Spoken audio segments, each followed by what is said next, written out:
Inilah Tuhan yang menjadi kerinduan kami, di mana kami sangat merindukan untuk sisa umur kami ini bisa berguna bagi kemuliaan dan kebesaran nama Tuhan. Pakailah Tuhan kami semua umat-umat-Mu yang ada di gereja ini, di dalam pengembalaan firman-Mu ini, sesuai dengan rencana Allah. Biarlah kami pergunakan kasih karunia talenta yang Tuhan berikan kepada kami, supaya semakin hari kami semakin berkenan kepada Tuhan, semakin hari semakin bertambah-tambah untuk kebesaran dan kemuliaan Tuhan. Memberkati hamba-Mu yang sudah memimpin puji-pujian, dan berkati kami semuanya. Dan sekarang tiba waktunya kami akan mendengarkan firman Allah. Berkati kami Tuhan dengan telinga seorang murid, sehingga kami bisa menangkap firman Allah itu dan kami gunakan di dalam kehidupan kami sehari-hari.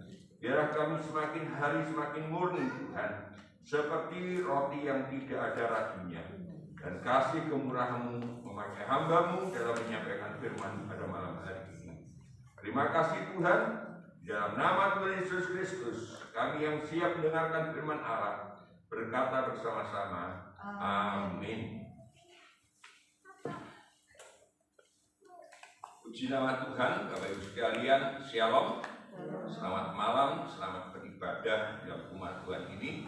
Dan mari kita siapkan Alkitab kita atau HP kita yang ada ayat-ayatnya. Terlebih daripada itu, kita siapkan hati kita untuk bisa mendengarkan firman Allah. Ya. Pada hari-hari yang lalu sekalian dan pada hari Minggu, kita mulai belajar tentang yaitu korban takisan. Ya. Dan dalam firman Allah dikatakan salah satu korban takisan itu adalah roti yang terbuat daripada tepung yang terbaik. Dan cara membuat roti itu tidak harus dengan ragi, jadi tidak diperbolehkan ada ragi sedikit pun di dalam roti itu. Baik roti yang tidak beragi, baik roti bundar yang tidak beragi, dan juga roti tipis yang tidak beragi tidak diperbolehkan sekalian. Ya, ada raginya itu tidak diperbolehkan. Jadi membuat roti itu murni dari tepung saja. Ya, dan itu memang walaupun saya bukan sebagai seorang pembuat roti, tetapi kalau membuat roti yang tidak ada raginya itu sekalian sukar karena tidak bisa mengembang begitu ya. Dan kadang dikasih ragi saja bantat, apalagi kalau tidak dikasih ragi sekalian. Tapi itulah firman Tuhan sekalian. Dan firman Allah kemarin hari Minggu menyatakan bahwa dalam ibadah itu kita harus mempersembahkan yaitu persembahan hati yang tulus, hati yang murni. Tidak boleh dengan yaitu kejahatan atau dengan keburukan. Ya, hati yang murni dan hati yang dilandasi dengan kebenaran firman Tuhan. Dan memang ragi itu sangat bahaya sekali karena firman Allah katakan kalau ada ragi sedikit saja maka adonan itu akan rusak, akan hamil, ya, akan hamil sekalian. Jadi katakan firman Allah begitu. Ya. Demikian juga kehidupan kita, sekalian. Kalau kehidupan kita sudah ditolong Tuhan dan ditebus oleh Tuhan, maka kita harus menjadi kehidupan yang tanpa ragi, sekalian. Ya, tanpa ragi. Karena kalau ragi itu ada pada kehidupan kita, maka kita nanti tidak bisa mempersembahkan yang murni, saudara. Ya. Mari kita akan coba baca di dalam Galatia pasal yang kelima, Galatia pasal yang kelima. Karena di dalam perjanjian baru, selain daripada Kristus, maka yang berbicara tentang ragi ini adalah Paulus, saudara. Ya. Dan di dalam suratan Paulus mulai dari Korintus sampai dengan yaitu Ibrani, ya. Ibrani, ada orang yang mengatakan sifat-sifatnya, dari yaitu kata-katanya, maka di situ itu menjelaskan bahwa ciri-ciri Paulus itu ada. Sekarang kita akan baca di dalam Galatia. Kalau kemarin soal ragi itu kita baca di dalam suratan Korintus, sekarang kita baca di dalam surat Galatia pasal yang kelima, ayat yang ke-9 sampai dengan ayat yang ke-11. Galatia pasal 5 ayat 9 sampai 11. Demikianlah firman Tuhan. Sedikit lagi sudah menghampiri seluruh adonan. Dalam Tuhan, aku yakin tentang kamu bahwa kamu tidak mempunyai pendirian lain daripada pendirian ini. Tetapi barang siapa yang mengacaukan kamu, ia akan menanggung hukumannya, siapapun juga dia. Dan lagi aku ini, saudara-saudara, jikalau aku masih memberitakan sunat, mengapakah aku masih dianiaya juga? Sebab kalau demikian, salib bukan batu sandungan lagi. Ya, terima kasih. Nah, Rasul Paulus tegaskan di sini sekalian bahwa sedikit lagi sudah menghamirkan seluruh adonan. Jadi begitu reaksinya luar biasa kalau ragi itu kita taruh di dalam adonan, di dalam jelenan itu. Ya, semakin kita taruh dan semakin kita aduk, maka itu akan membuat adonan itu akan hamil. Hamil itu artinya tercampur, ya, tercampur dengan akibat daripada ragi itu. Saudara sekalian, ya. Nah, Rasul Paulus katakan kepada orang-orang Galatia bahwa kalau engkau itu seperti adonan dan dimasuki ragi walaupun sedikit, maka engkau nanti akan tercampur semuanya. Saudara. Karena apa? Karena orang-orang Galatia ini adalah orang-orang yang sebenarnya walaupun dia dulunya itu belum kenal Tuhan, tetapi setelah kenal Tuhan, maka dia itu menjadi orang yang rohani sebenarnya. Nah, Rasul Paulus melihat dengan kemurnian Galatia itu, tetapi ada orang-orang Galatia yang sudah dimasuki oleh ragi.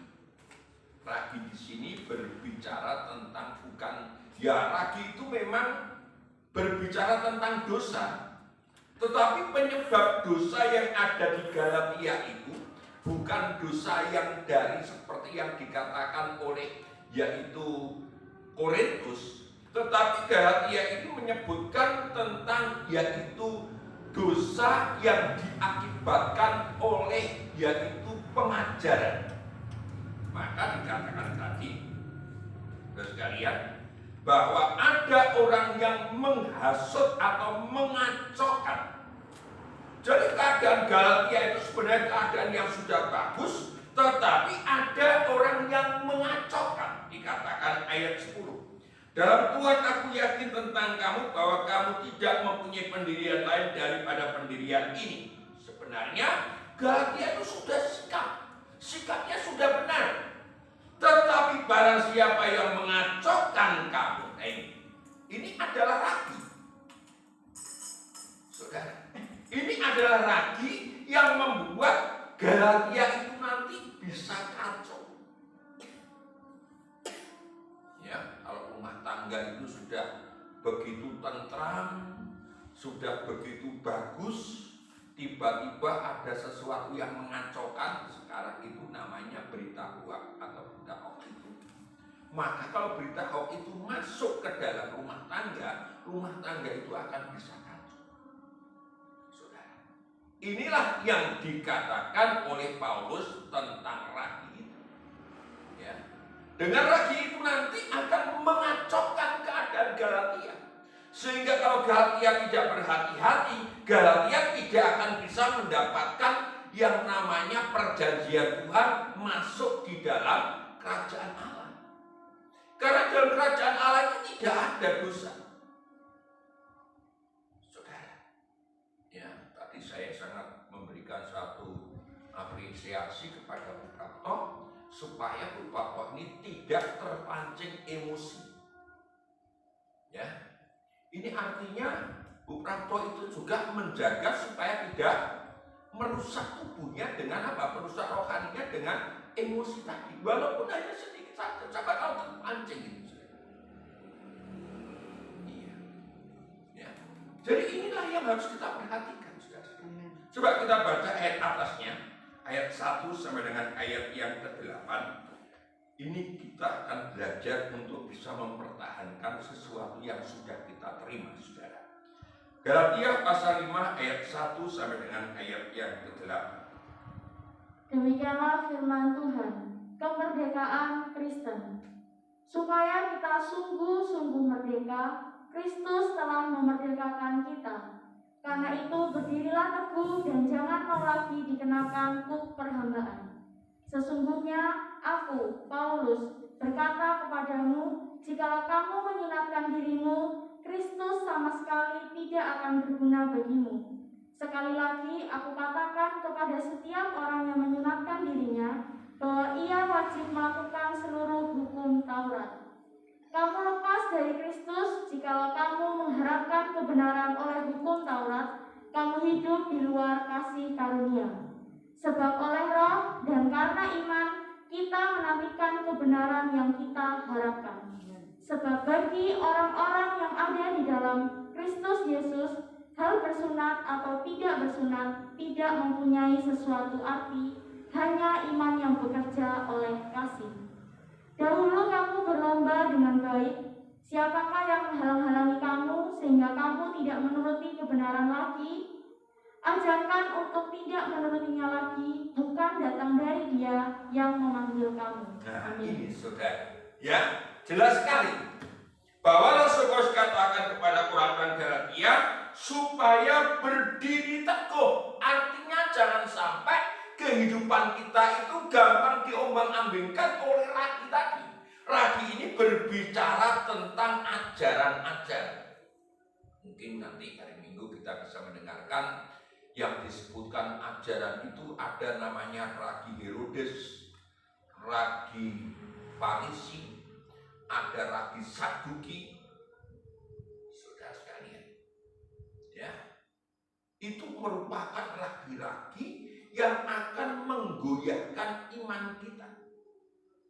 Kalau saudara sekalian ini mempunyai satu pengharapan, maka iman kita harus kencang, harus tetap di dalam iman kepada Kristus.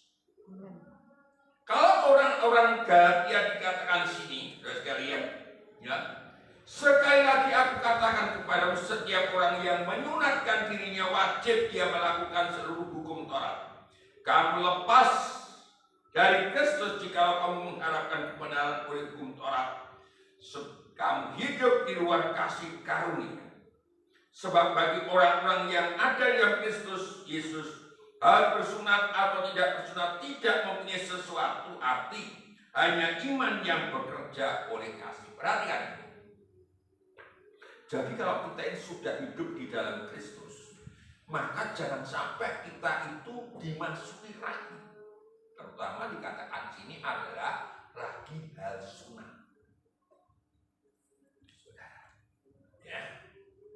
Sunat itu bukan tidak diajarkan dalam Alkitab.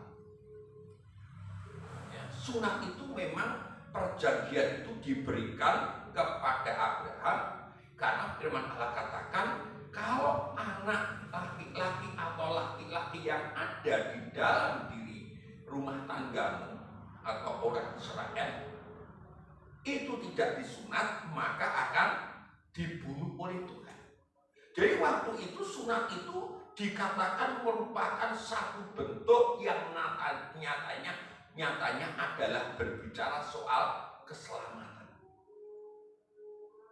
Saudara, maka dikatakan sunat itu selam.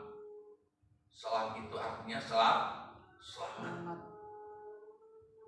Saudara, sehingga dikonotasikan orang-orang yang masuk agama ini harus sunat. Tetapi ketika kita ada di dalam Kristus, maka bukan persoalan selamat itu bukan persoalan sunat. Ya. Selamat itu adalah iman kepada Kristus.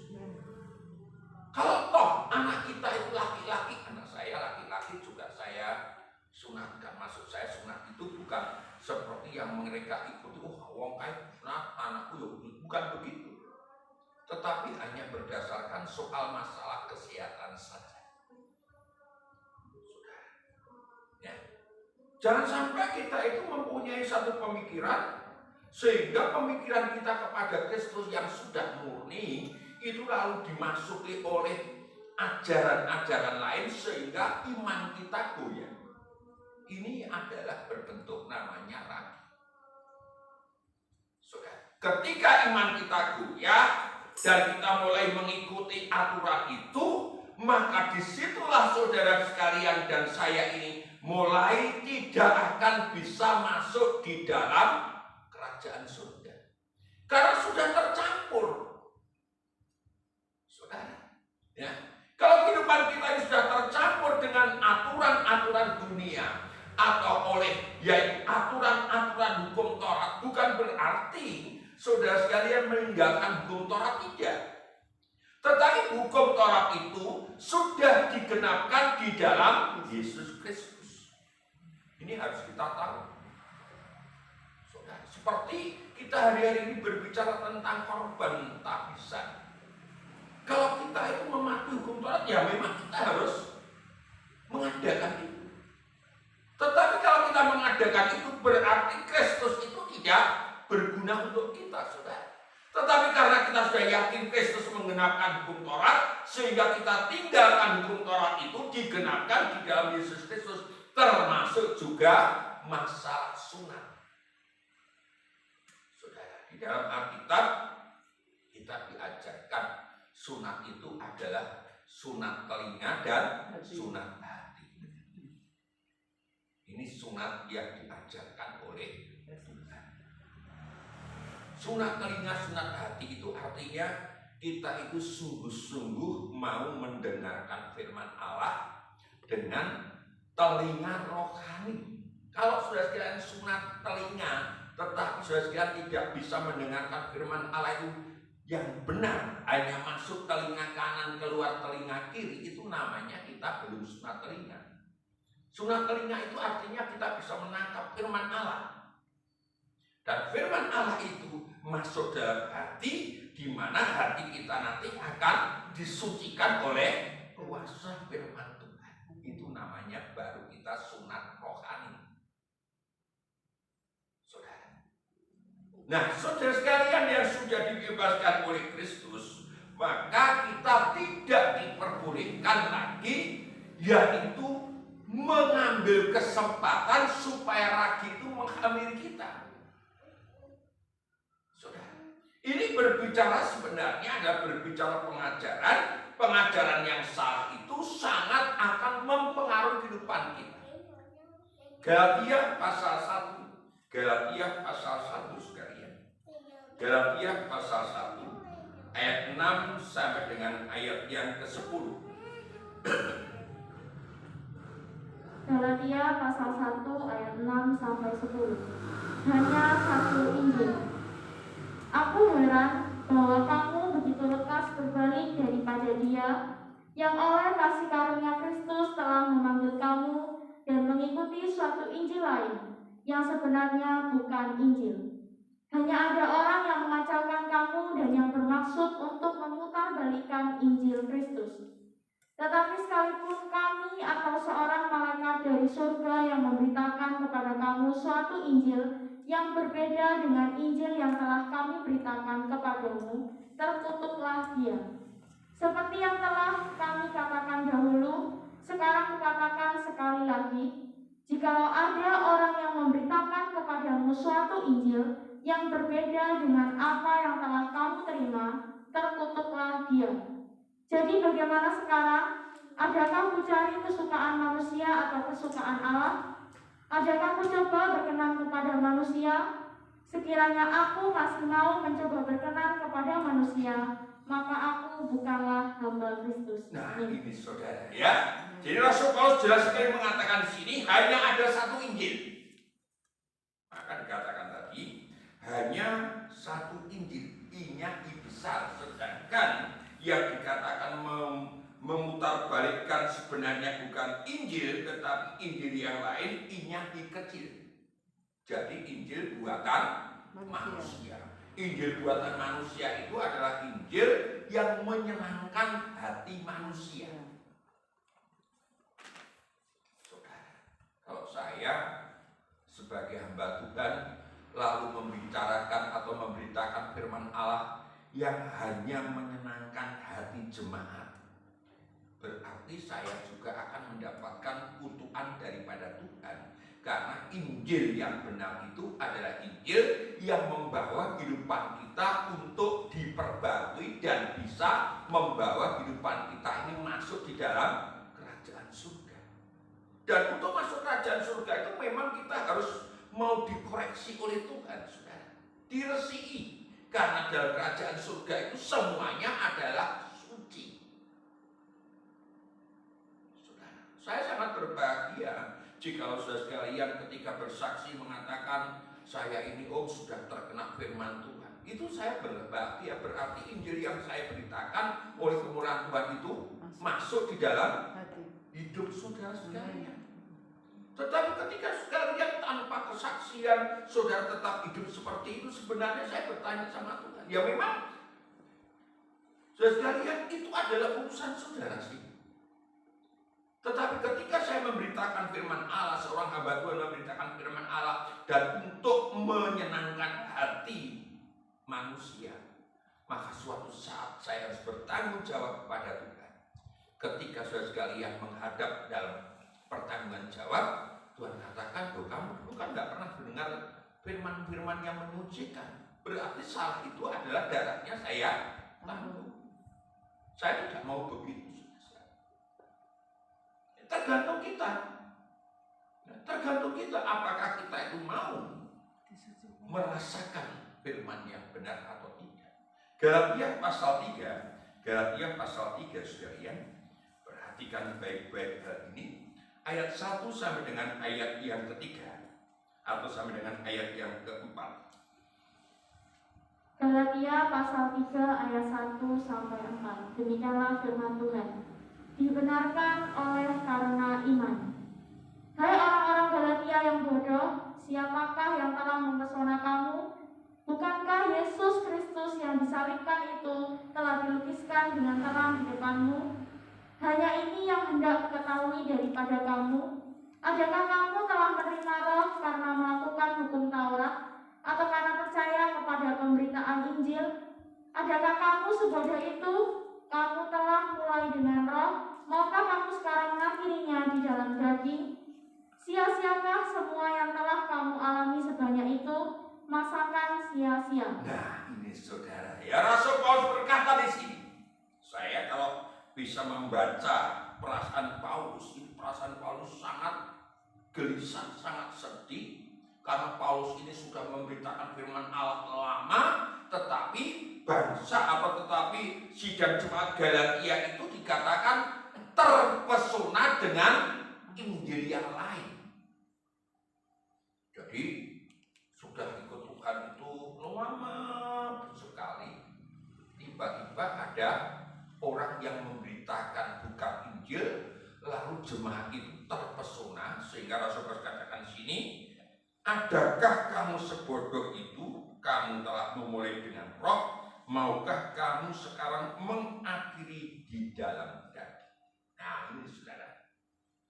Jadi pengajaran itu yang salah itu merupakan lagi nanti kalau tidak kita berhati-hati, maka kita nanti terpengaruh sehingga daging kita itu kita timbulkan kembali. Ya, daging itu berbicara tentang tubuh.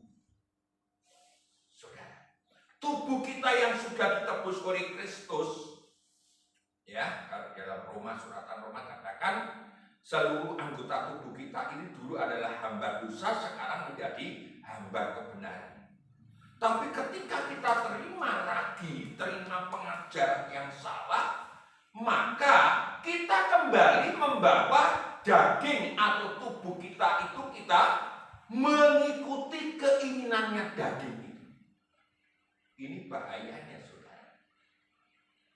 Sehingga dalam Galatia itu dikatakan kalau tidak mengikuti keinginan daging, ya akan mengikuti keinginan roh. Keinginan daging itu, saudara sekalian, itu satu saja yang kita lakukan, maka membuat kita gagal untuk mendapat bagian di dalam kerajaan Allah. Kalau saudara sekalian mengikuti ajaran yang salah, satu saja, ya, itu gagal semuanya. Maka firman Allah dikatakan, barang siapa yang disunat harus mematuhi hukum Taurat. Mematuhi hukum Taurat itu kalau tidak melakukan semuanya, berarti dia gagal. Saudara. Nah, dimudahkan oleh Kristus sebenarnya. Karena tidak ada orang yang mampu melakukan hukum Taurat, maka dimudahkan oleh Allah, dikirimnyalah Yesus Kristus itu supaya kita ini murni dan supaya kita belajar untuk menghargai kemurahan Allah. Injil yang diberitakan oleh Paulus itu adalah Injil kemurahan. Injil kemurahan ini adalah Injil yang mempunyai suatu kekuatan di mana melepaskan diri kita dari perbuatan-perbuatan.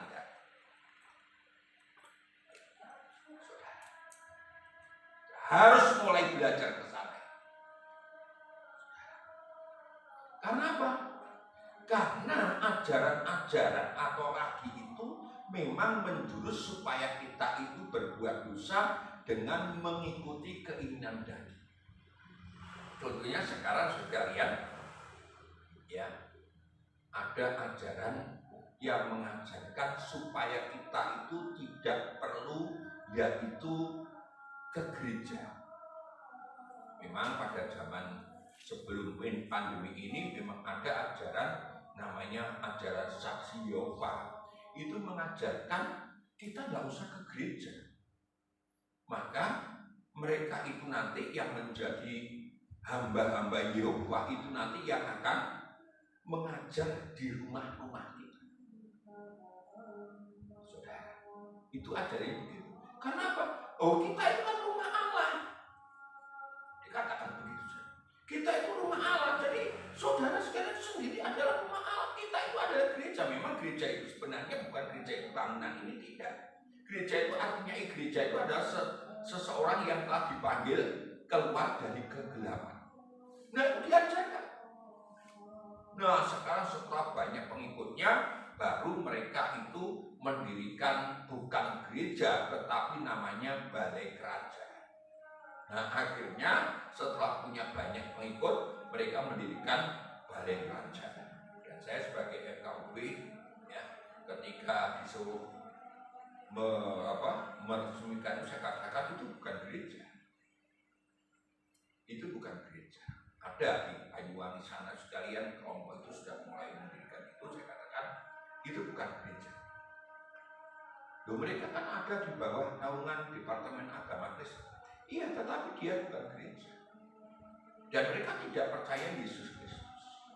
Akhirnya tidak jadi didirikan. Nah, itu ajaran-ajaran yang salah. Mereka berkata, tidak usah bayar perpuluhan. Ajaran-ajaran begitu itu kalau seakan-akan kan kelihatannya benar, tetapi itu membawa kehidupan kita itu sepertinya tertarik dan kita nanti akan tidak melakukan firman Tuhan. Saudara, ya, dikatakan perpuluhan itu adalah ajaran perjanjian lama, betul. Tetapi kalau kita itu mengikuti Kristus sekarang itu zamannya bukan perpuluhan lagi, adalah persembahan kasih. Persembahan kasih itu artinya segala sesuatu harus kita berikan kepada Tuhan. Tuhan memang begitu. Tuhan tidak hanya meminta perpuluhan sebenarnya. Tuhan minta kasihlah Tuhan Allahmu dengan segenap akal budimu, kekuatanmu, dengan hatimu. Tetapi kalau tidak dilatih dari perpuluhan, bagaimana kita bisa memberikan semuanya?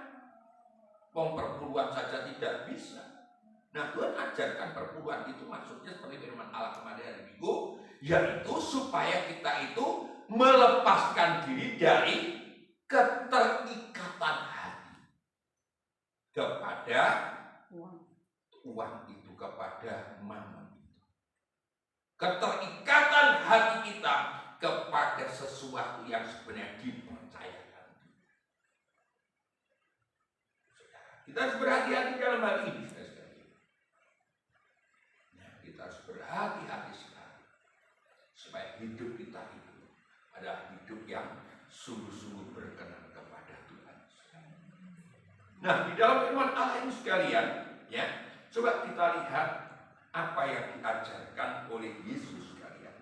Kita lihat di dalam Markus pasal yang ke-8. Markus pasal yang ke-8 sekalian. Ini Tuhan katakan di dalam Injil Markus ini tentang hal lagi, saudara. Ya. Markus pasal yang ke-8 ayat 14 sampai dengan ayat yang seterusnya. Markus pasal 8 ayat 14 dan seterusnya. Demikianlah firman Tuhan tentang ragi orang Farisi dan ragi Herodes. Nah, ini tentang ragi, ya. Ini ragi Farisi dan ragi Herodes. Ini menunjuk kepada satu pengajaran, ya. Kemudian ternyata murid-murid Yesus lupa membawa roti, hanya sebuah saja yang ada pada mereka dalam perahu. Lalu Yesus memperingatkan mereka, katanya, berjaga-jagalah dan awaslah terhadap ragi orang Farisi dan ragi Herodes. Maka mereka berpikir-pikir dan seorang berkata kepada yang lain, itu dikatakannya karena kita tidak mempunyai roti. Dan ketika Yesus mengetahui apa yang mereka perbincangkan, ia berkata, mengapa kamu memperbincangkan soal tidak ada roti? Belum jugakah kamu paham dan mengerti? Telah didilkah hatimu? Kamu mempunyai mata, tidakkah kamu melihat? Dan kamu mempunyai telinga, tidakkah kamu mendengar? Tidakkah kamu ingat lagi pada waktu aku memecah-mecahkan 5 roti untuk 5.000 orang itu? Berapa bangkul penuh potongan-potongan roti yang kamu kumpulkan? Jawab mereka, 12 bangkul. Dan pada waktu 7 roti untuk 4.000 orang itu, berapa bangkul penuh potongan-potongan roti kamu kumpulkan? Jawab mereka, 7 bangkul. Lalu katanya kepada mereka, masihkah kamu belum mengerti? Pasal 16, Injil Matius pasal 16. Injil Matius pasal yang ke-16 ayat yang ke-12. Injil Matius pasal 16 ayat yang ke-12.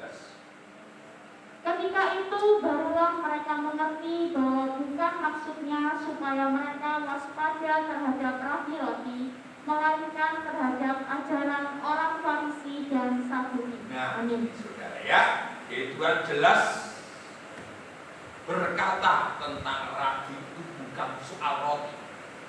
Kalau kita itu makan roti, ya, yang tidak beragi, kita makan itu adalah berbicara tentang yaitu perjamuan suci. Dari roti yang tidak beragi itu adalah menunjuk kepada perjamuan suci, itu berbicara tentang tubuhnya Kristus. Tetapi firman Allah di sini Tuhan itu menyinggung masalah ragi, dan murid-murid ini mempunyai tanggapan tentang roti.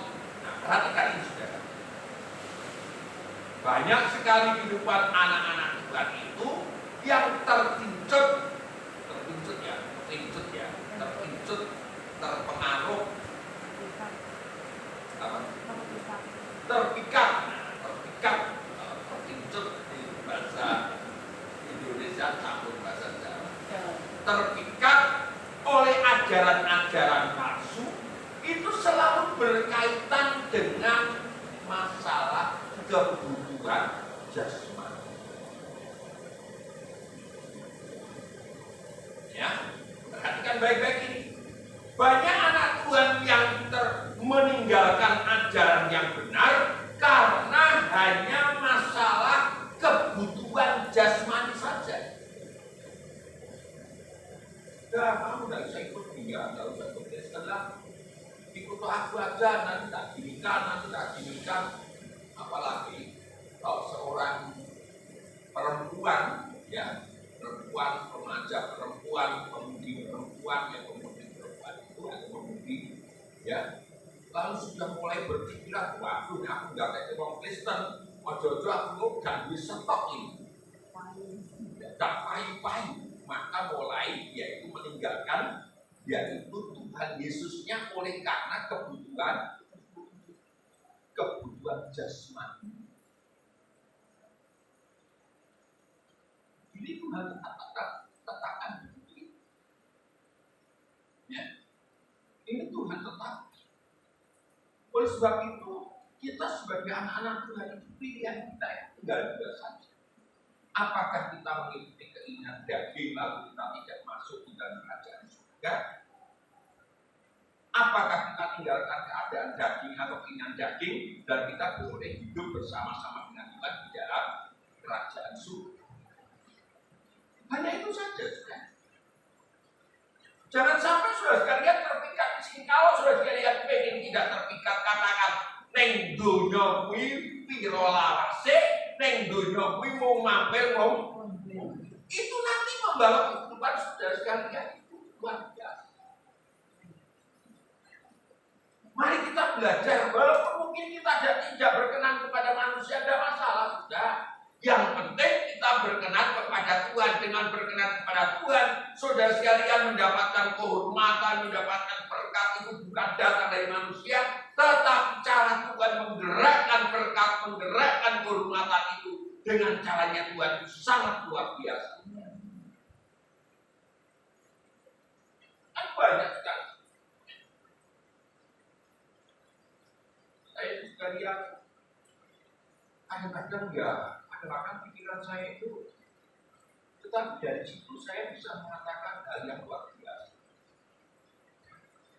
Kalau sudah sedang melihat di tempat praktok, di tempat khusus, ya, itu kan poin paruh, karena ini persaingan sudah luar biasa. Tetapi ketika saya mendengarkan firman Allah, lalu saya ikut dan merenungkan firman Allah, lalu saya bisa berdoa, Tuhan, berkat itu datangnya daripada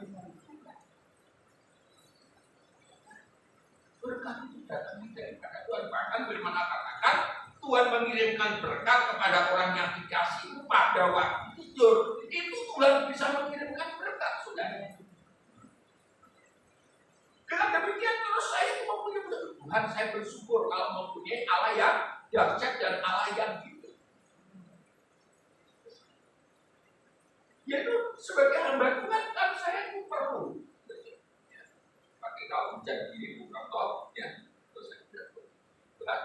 Apa ini kira-kira beli apa tidak, ya. Dan itu selalu menghantui pikiran. Tapi kalau kita sudah mulai kembali kepada kekuasaan firman Allah, ya, kekuasaan Tuhan, maka itu nanti tidak akan bisa membuat hati kita itu yang sukacita. Ini perlu sekali kita arahkan supaya pandangan kita itu kepada, yaitu roti yang tidak berarti, kepada Injil yang benar. Kalau pandangan kita hanya tertuju kepada hal-hal yang masalah kebutuhan saja, suatu saat pasti sudah sekalian akan terikat dengan ajaran-ajaran ini. Dan ketika hal itu terjadi, maka banyak jemaat-jemaat, banyak umat Kristen ini akan meninggalkan. Itu Rasul Paulus katakan tadi, hendaklah kita berdiri teguh di dalam iman kita kepada Yesus Kristus. Mari kita belajar. Banyak ajaran-ajaran sekalian akan menggoyahkan. Tetapi siapa yang berdiri teguh atas ajaran firman Allah, maka disitulah kita mendapatkan kekuatan dan mendapatkan pemeliharaan yang sungguh-sungguh daripada dan pengajaran yang benar, firman yang benar itu kita dapat bukan di pasar, saudara. Ya, bukan ketika kita itu ada di toko, tidak. Pengajaran yang benar itu adalah kita dapatkan ketika kita beribadah, dan ibadah itu kita rasakan kuasanya, dan kuasa itulah yang mengerjakan hidup saudara, itu yang sanggup memelihara kehidupan saudara. Saya sangat yakin hal ini. Selama 31 tahun di sini, saya benar-benar dipelihara oleh pengajaran, oleh firman Allah. Banyak orang yang berkata, kemana itu sampai dia apa ya? Kok bisa nyekolah ke anak itu, bisa beli mobil. Ya memang saya bekerja, terus kalian dipakai Tuhan untuk menjadi RKU, tetapi bukan merupakan hal yang mengikat saya. Kadang-kadang ketika saya di Banyuwangi, terus kalian bukan tambah dapat uang, tambah mengeluarkan uang. Tapi mereka heran. Bayangin di rumah anakmu kok sok duit bensin krono ini. Nah ini terus kalian hal yang perlu kita selidiki, saudara. Ya. Kok dilihat KPK itu dilihat oleh KPK itu, KPK-nya malah bingung. Ya. Saya percaya, saudara. Ya, saya percaya hanya ini. Kalau Tuhan sudah berkata kepada saya, maka Tuhan akan mencukupkan kebutuhan.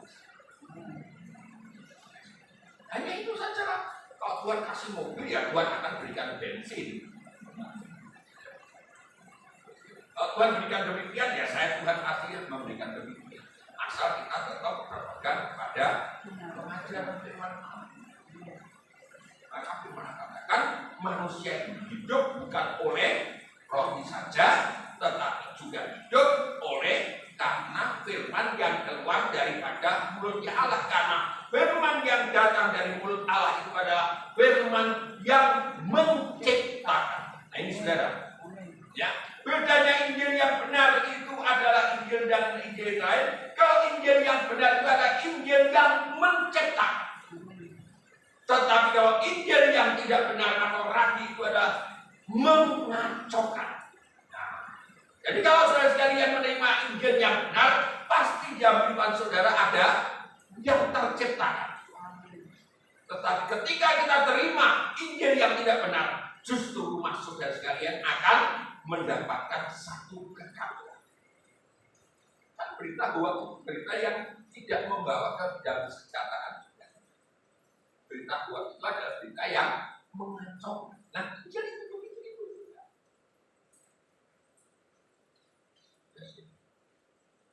Ya.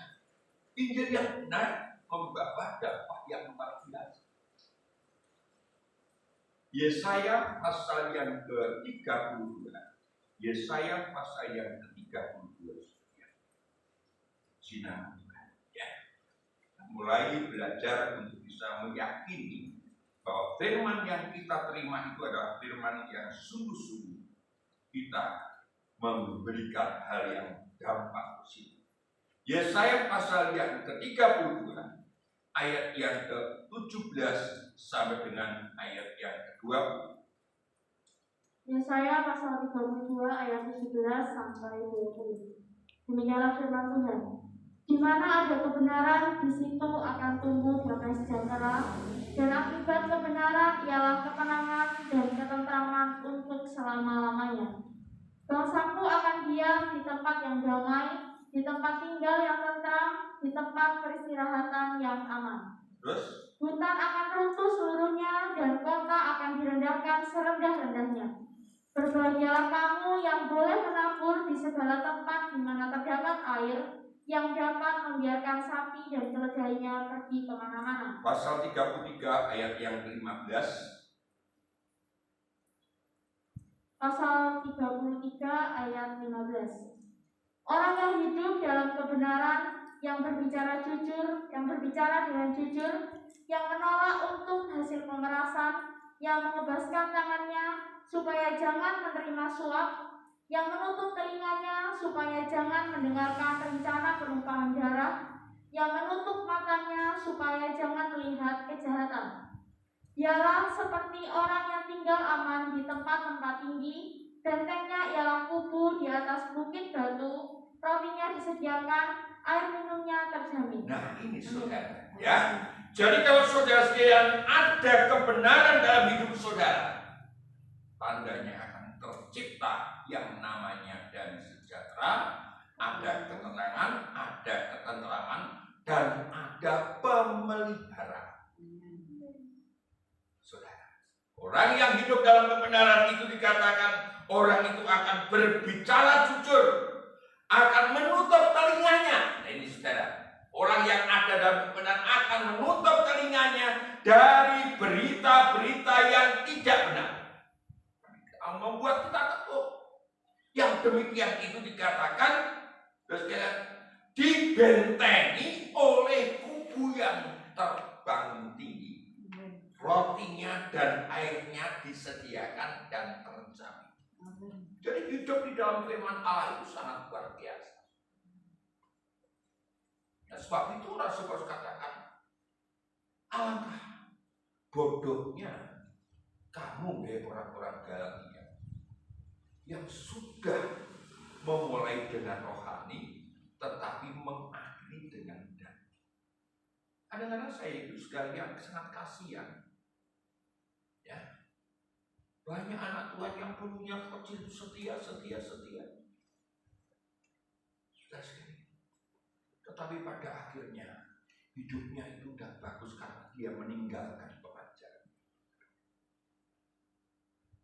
Dalam doa saya, saudara sekalian, ya, setiap ada jemaat atau ada anak-anak yang pergi dari desa Sarongan, bukan berarti di sini ini adalah pusat kebenaran, bukan begitu. Tetapi kan kita bisa merasakan. Saya sendiri juga merasakan. Nah, ketika ada pemuda-pemuda itu pergi dari desa Sarongan, doa saya supaya dia mendapatkan tempat pengembalaan dengan firman yang benar saja. Saya bisa melihat dan saya bisa merasakan. Ketika ada jemaat itu sudah mulai keluar dari desa Sarongan, dia tidak beribadah dengan benar, pasti kehidupannya tidak ada damai sejahtera dan tidak tentram. Firman Allah pada malam hari ini mengajak kita untuk hidup di dalam kebenaran firman Tuhan. Karena di dalam kebenaran firman Allah itu ada janji yang sangat luar biasa yang Tuhan sediakan untuk kita semuanya. Tuhan Yesus memberkati kita semua sekalian. Mari kita bersama-sama berdiri dan kita akan